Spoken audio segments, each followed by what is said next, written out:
What's up, Keep Pounding crew? Back to another video. Keep pounding. Today's topic is the future of the team.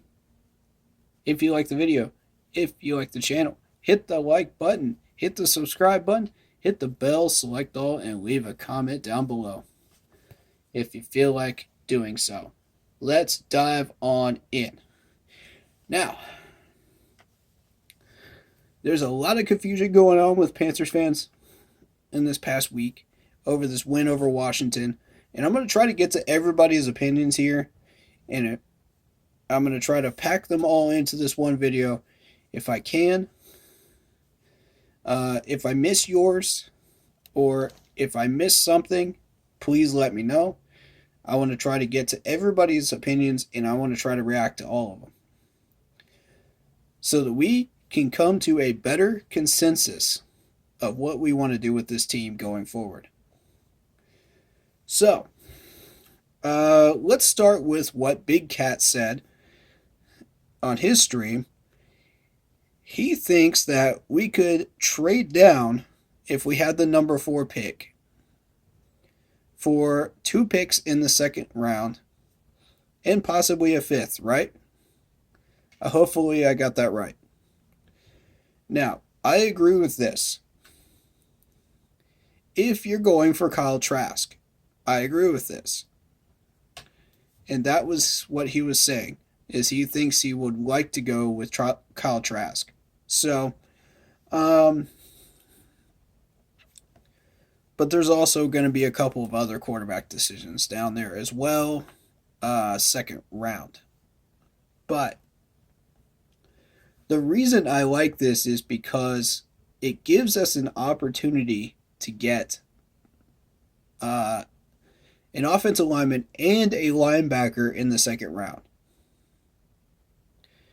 Meaning Chaz Surratt and possibly an offensive tackle or an offensive guard. That's my perspective on it. So, in the 5th round pick would be used for maybe a defensive end, defensive tackle, or a corner. Maybe a free safety. You know,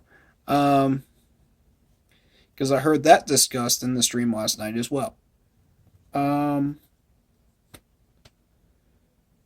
So hopefully I got all of those opinions correct. If I did not, let me know in the comments. Of course.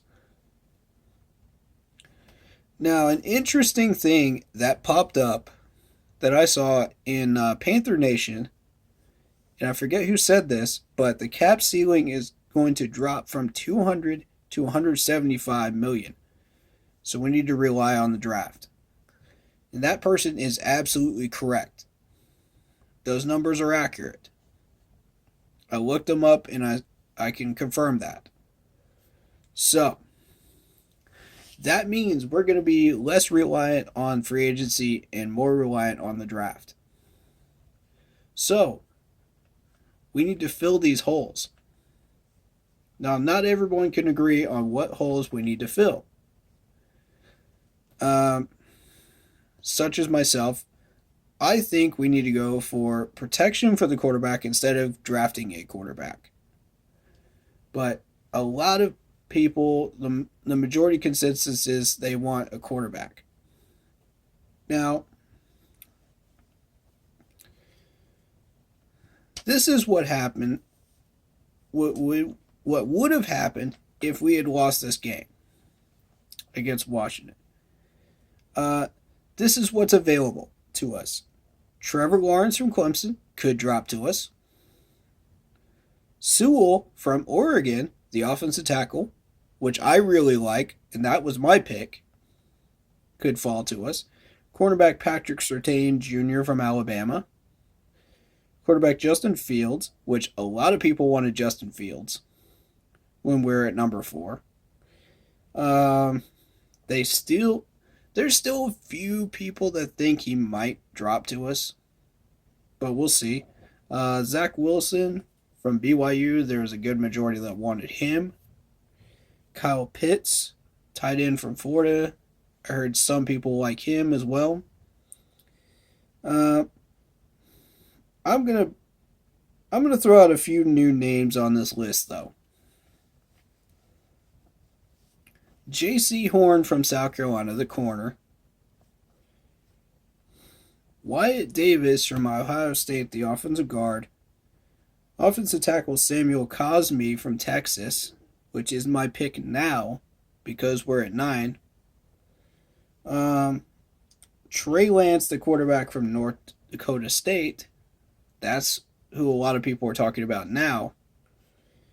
And someone, a certain someone, he knows who he is, mentioned Asante Samuel Jr. from Florida State. Now, I checked out Asante Samuel Jr. and I like him. But do we really want to reach for a corner that high? Now, I haven't researched the corners for the 3rd, 4th, and 5th round that might drop to us. So I'm going to be looking into that in the next few weeks. And I'll let you know what I find. I'll be doing some live streams on the Keep Pounding channel, so if you'd like to watch my reactions to those highlight videos and the information that I find, please do request to join the group, and I will accept you. I accept everybody on that group, so please do send a request. Come find me on Facebook. Keep Pounding in all caps again. So, we'll be doing several of those live streams in the next couple of weeks. Probably the next month. So, that's going to keep us busy here. And I'll try to drop a couple of videos as well, letting you know the progress of that research in case you don't want to join that group. So, you could at least be apprised of what's going on. And there's also one other name I want to drop, and that's Gregory Rousseau from Miami, the defensive end. Now, knowing our draft history, I'm not throwing out the idea that we might go defensive end first round. I'm not throwing that idea out. It depends on the GM that we get. What his style is, what he thinks that we need to get, and what's available at the time when we pick. But I'm not throwing his name off that radar yet. So just FYI, that's the one that stands out to me as one that might be the most realistic pick that could happen. Now, no one's going to be happy with that. I can promise you that if we go to him. So, I just want to warn you that that might be a possibility. So, 2nd round available players would be Kyle Trask, Patrick Jones from Pittsburgh. He's a defensive end. Offensive tackle Jalen Mayfield from Michigan. Cornerback Darian Kendrick from Clemson, which I've had the pleasure of watching as a Clemson fan firsthand. And there's a little bit of bias there, because I do love my Clemson players, but I want the best available player that fits our needs and helps us build as a franchise. That's number 1. My bias towards Clemson is number 2. I just want people to know. I want people to make sure that they know that. Because I had a few people say that. So, but you can't leave these Clemson players off this list. They're in the top 4 consistently every year for a reason, folks. Jackson Carman, the offensive tackle from Clemson. Offensive guard Ben Cleveland from Georgia. And here's my favorite, is Chaz Surratt from North Carolina, the linebacker. Now, if you watch his highlight videos, if you've seen me scout him, you know this is my pick for the 2nd round. I mean, there's no doubt in my mind. I've looked at least 3 other different players and a couple of linebackers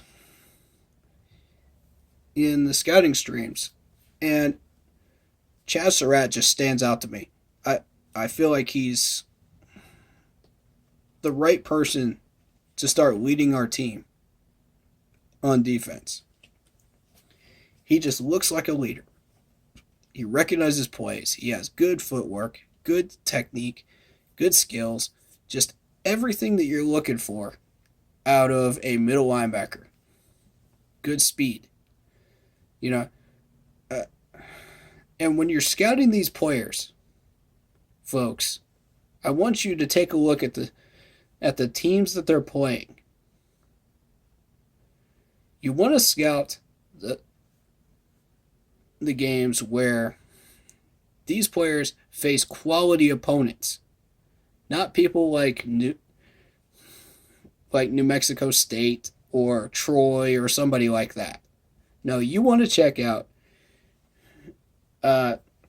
teams like Michigan, Clemson, Ohio State. How do they match up against these players that they're matched up against in those big time game matchups? That's what I'm looking for. But, I could look at stats all day long. But there's only so much the stats can tell you. You got to look at the film too. So, Chaz Surratt just wins me over. He wins me over. He's from North Carolina, and you know how we feel about North Carolina players.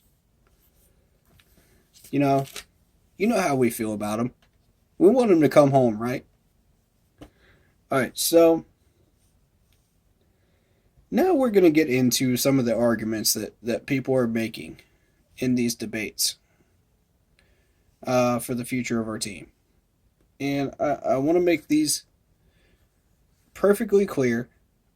If I get them wrong, please let me know in the comments again. If I'm missing something, again, let me know. And I will make a second video explaining all of your points and what you want to say. And I'll react to that as well. So, first of all, Dwayne Haskins got cut. A lot of you care, but I don't. I mean, it's a simple fact. I don't care. He threw one pick that Tahir Whitehead. Whoop-de-doo. Tahir hasn't been doing anything this year. Basically, what that proves is he just isn't cutting it in Washington, and that's a Washington problem. Why do we care about that? Simple fact right there. We don't care. Secondly, this game was supposed to be a grudge match, according to some people, proving why Ron deserved to get fired. Do I have that correct? I feel like I do. Because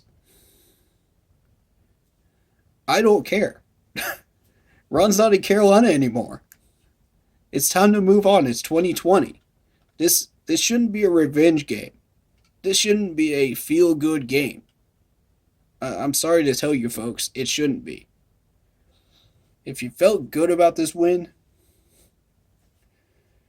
more power to you. But what does that actually accomplish? Alright, so arguments for not putting in starters. Not putting in starters. Making that clear right now, so people don't get confused in the comment section. Now, first argument is we have nothing to play for.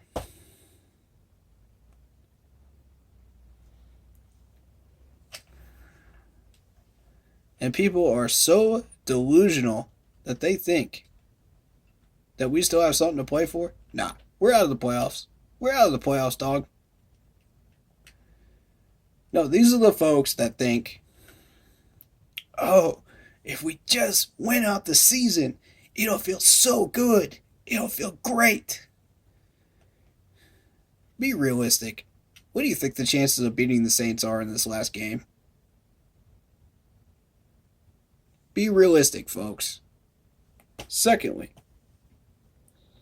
experience. We need to know what's on our roster.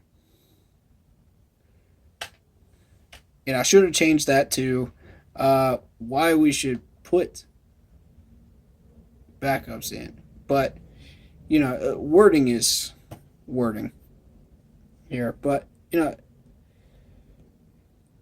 we need to know what's on our roster. Point blank. And Matt Rule said he's not going to turn this into a tryout session. I don't agree with that. I think that's a bad idea. I think that's, we're paying these guys how much money? Not to sit on the bench.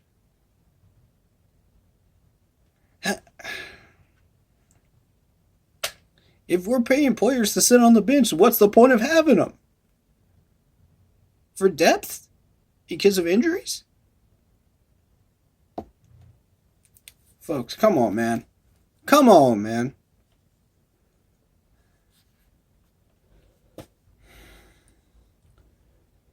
We need to lose against the Saints so we don't miss out on all the players that I just listed. That's what needs to happen. Now chop that list in half already. Chop that list in half because we're already number 9.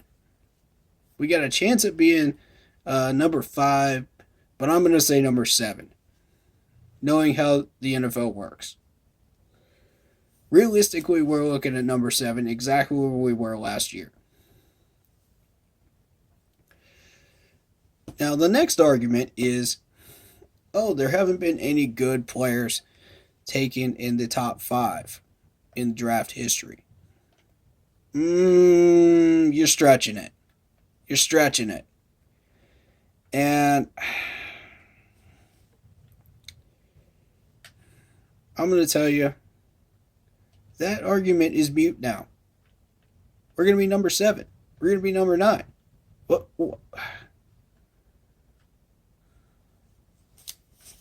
Come on. Why are we even having that argument right there? Why are we even entertaining that one now? We just beat the Redskins. Technically the Washington football team. That's what they like to be called now. We are rebuilding, which means it will take 3 years. 3 years, folks. Not 1, 3. Not 2, 3. 1, 2, 3. The count goes. So it will take 3 drafts to build up what we need to fix this team. Fix our holes, get rid of the players that we don't need, weed them out, and get the players that we do need. 3 years. Again, 1, 2, 3. Come on. So, we need a foundation to build on. That's my next bullet point. Because look at what we've been doing with the offensive line. We have not successfully been building this line. And some people have made that argument, and I agree with it. They are totally correct. We have not fully invested in this offensive line. And when I say fully invested, I don't just mean one player like Russell Okung in a garbage trade. What I mean is 2 to 3 offensive linemen per draft. I'll take 2. But the real killer of this offensive line is injuries. That's what's been damaging us. It ain't who we drafted. It's injuries.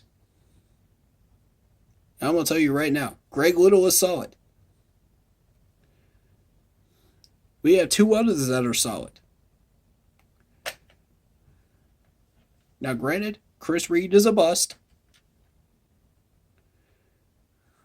Wherever he came from, he's a bust. I'm not too thrilled with Schofield either, but I can ride with it. But we got to build on that. Dennis Staley's okay. You know, it ain't the players that we're drafting. It's injuries. So how do we prevent preventable injuries? That's the magical question everybody needs to start asking for this offensive line. How do we start working on that problem? Not, oh, the offensive line is fine. The offensive line is perfect. They actually protected really well and gave us some run blocking. That's all fine and good with run blocking, but what about pass protection? Did you notice that all the pass protection breaks down on the left side of the line?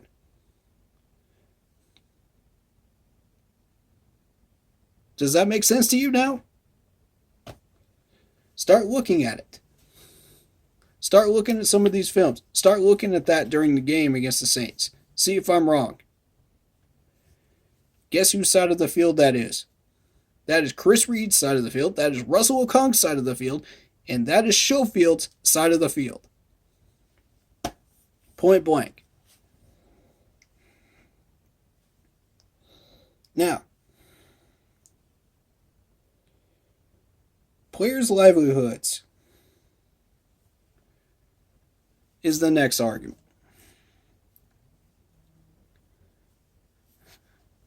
Now, I heard a little bit about this. People were saying that this is players' livelihoods. Oh, they're getting paid to do this. They're getting paid to win. You know, here's my thing with that. What about games that don't matter? Now, granted, these guys are getting paid millions and billions of dollars. Yes. But do they need that money? Do they need that much money? To pay off bills? To pay off plumbing, electrical, cars? I'm sure they got a bunch extra. Now, if this is going towards family, bills, paying off a car, paying off a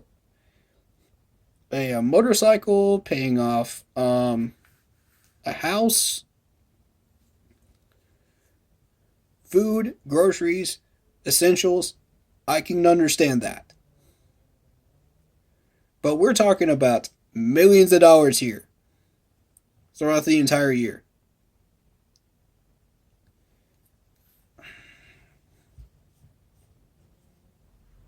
They don't need 2 games worth of paychecks, man. They're getting them anyway. Whether they play hard or not. Don't give me that argument. They're getting paid anyway. Whether they play or not. Come on, dog. Y'all are killing me with these nonsensical arguments, man. For real. Alright, so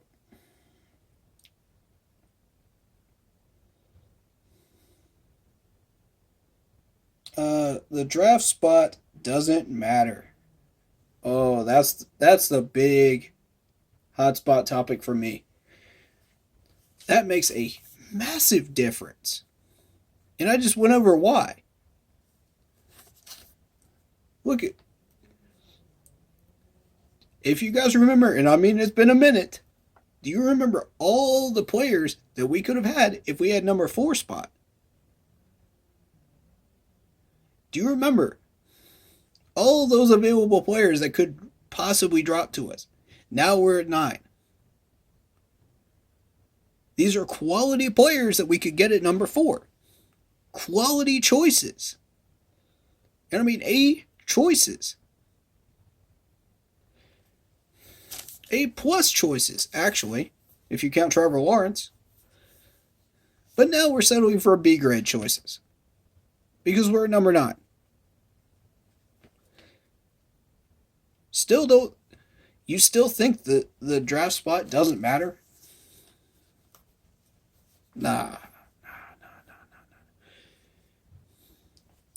No. It matters a lot. How do you think we got Cam Newton? We had number 1 pick. How do you think we got Luke Kuechly? We had 7th spot. If we drop out of the top 10 now, we are screwing ourselves out of quality players that we could build a foundation on with this team for the next 3 years. But y'all don't get that. Y'all don't get that. I'm just going to move on. Because this video is probably lost on a lot of people by now. If y'all even made it this far. I'm sure a lot of you haven't. But for those of you that have, thank you for sticking around because I've got some points to make here. Now, we won, which feels good. But what does that actually accomplish? Nothing. Absolutely nothing. So, and here's the whole players play to win the game argument.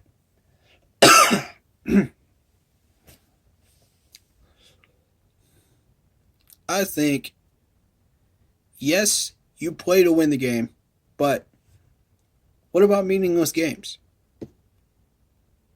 Again,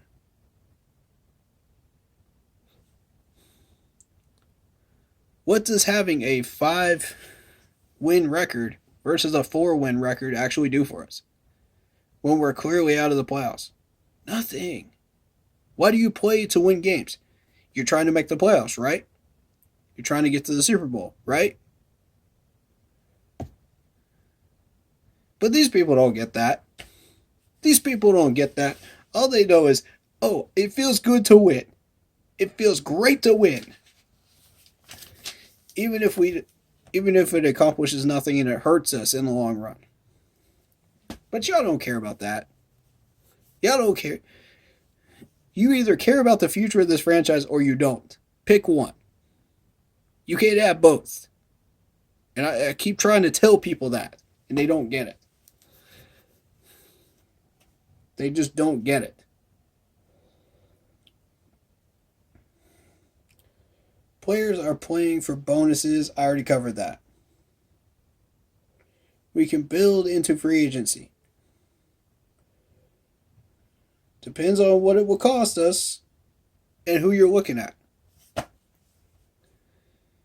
If it costs us the bank, no way. That's what got us in cap debt in the first place. Some of y'all are trying to play Madden GM jobs here and trying to act like, oh, if we just get Steve Smith back or, back in the day. Or, oh, if we just get certain players that cost us like God knows how much money and put us in cap debt, oh, we'll be a Super Bowl contender for sure.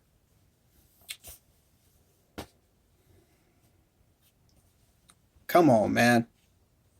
Come on, man. Use your brains. It's about the money, too. See beyond the trees. Look for the forest, man. See the forest, guys. Now, reasons we should draft a tight end. We need a red zone threat. And all the other teams have a quality tight end. This is true. They do have a quality tight end. And I'm not knocking that. I think we can get somebody quality in free agency for cheaper than we would drafting a tight end and developing him. It would take 2 to 3 years to behind Ian Thomas. Are y'all willing to wait that long? I'm not. I think Ian's all right in an offense that barely uses Ian Thomas.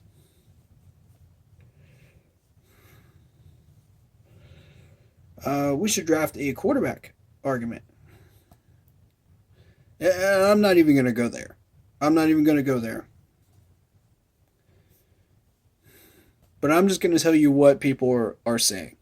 Teddy is trash. Teddy is okay, but we can do better. Start PJ Walker. They're not happy with Teddy, and they think that PJ is the future. And everybody's got a different opinion of what quarterback they would like to draft.